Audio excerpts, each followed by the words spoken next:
Welcome to today's Explainer. Most people think unemployment is primarily about losing income.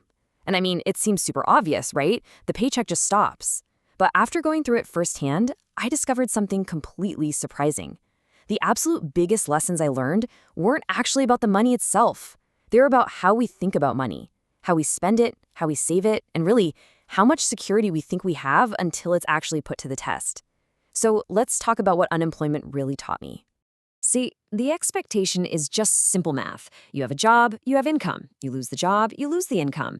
It feels like just a missing line item on a budget spreadsheet, but actually living it, the reality is way more complex. Losing your income isn't just about missing a paycheck. It's a fundamental test of your core sense of security. It strips away all the daily noise and forces this massive paradigm shift. It turns what you thought was a simple math problem into a deeply psychological one. Part 1. When the income stops.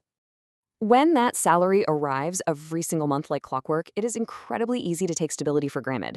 Bills just get paid, your subscriptions keep humming along in the background, those small everyday purchases barely even register, life just feels predictable.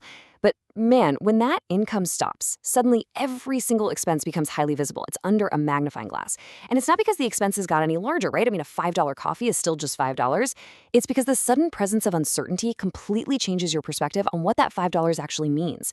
Part 2. Buying time and options. So before unemployment, an emergency fund usually feels pretty abstract. It's kind of just a number sitting quietly in a bank account. It's something for the future. But during unemployment, those savings become something else entirely. They literally become time.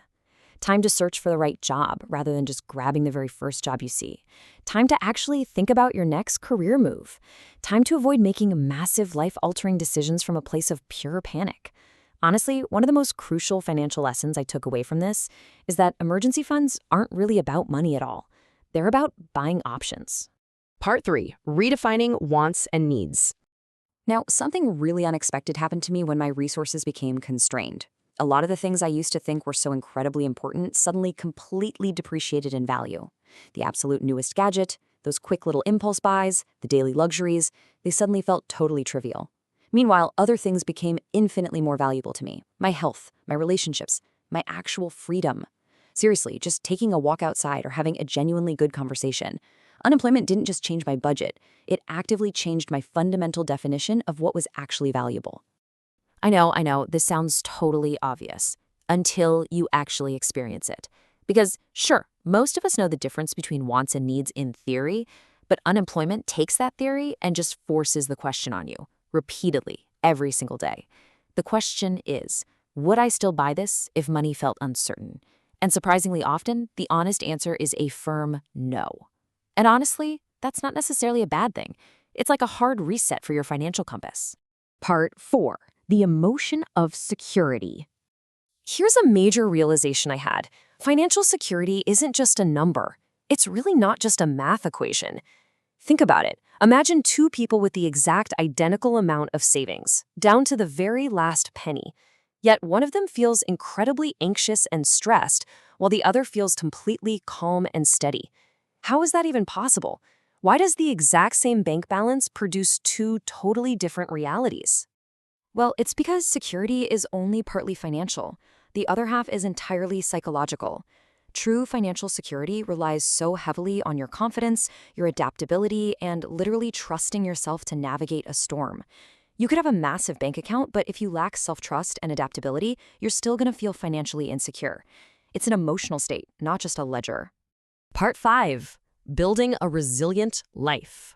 Looking back as a mentor, if I could do it all over again, there are a few tangible steps I would absolutely prioritize much earlier in life. First, building a larger emergency fund, because remember, we're buying time here, not just hoarding cash. Second, tracking expenses consistently, so you know exactly what your true baseline is.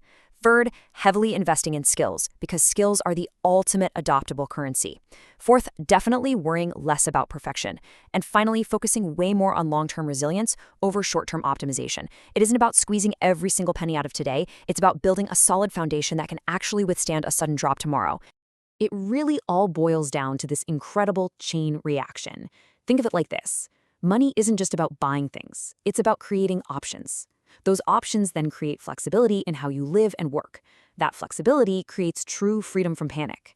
And freedom ultimately creates unshakable life resilience.